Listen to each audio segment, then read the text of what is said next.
Jeanne Mas est de retour avec un 25e album intitulé Phosphore Diaz 2. À cette occasion, elle est revenue sur sa vie aux États-Unis, mais surtout sur ses déceptions amoureuses nombreuses. CIST, la star des années 80. Lorsque l'on évoque le nom de Jeanne Mas, immédiatement, l'air d'haine rouge et noir surgit dans toutes les têtes.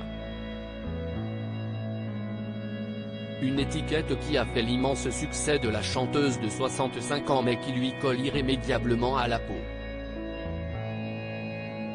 Depuis la fin des années 80, on me poussait à refaire les années 80 alors qu'intimement, j'étais devenu quelqu'un d'autre.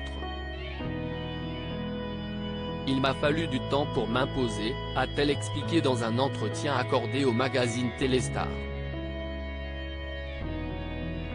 Je me suis séparé de mon compositeur historique et j'ai sorti en 2019 un album complètement rock.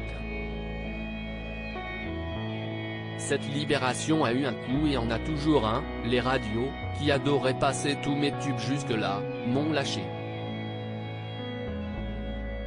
Aujourd'hui, quand on m'invite dans les médias, CIST pour parler des années 80, pas de l'artiste que je suis.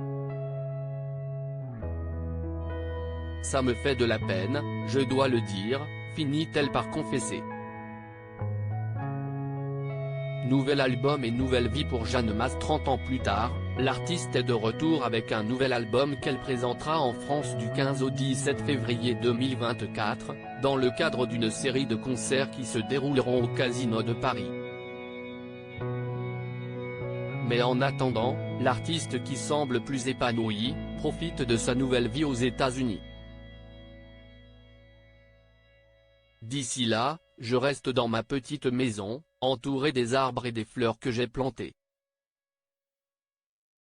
Je me lève très tôt pour observer et écouter les oiseaux et je me sens très chanceuse, a-t-elle expliqué. Jeanne Mas, mes relations amoureuses ne m'ont jamais comblé. Jeanne Mas mérite bien ce repos puisque pendant des années, elle a supporté une vie sentimentale plutôt houleuse. Maman de 2 grands enfants, la sexagénaire s'est installée en Arizona, dans un quartier modeste, à proximité de son fils qui est ingénieur du son pour le cinéma. J'ai élevé mes enfants seuls et ce sont les 2 êtres avec qui j'ai vécu le plus longtemps, a-t-elle souligné avant de poursuivre. Je crois que ma mission sur Terre n'était pas de m'associer sentimentalement à un homme mais de m'épanouir artistiquement.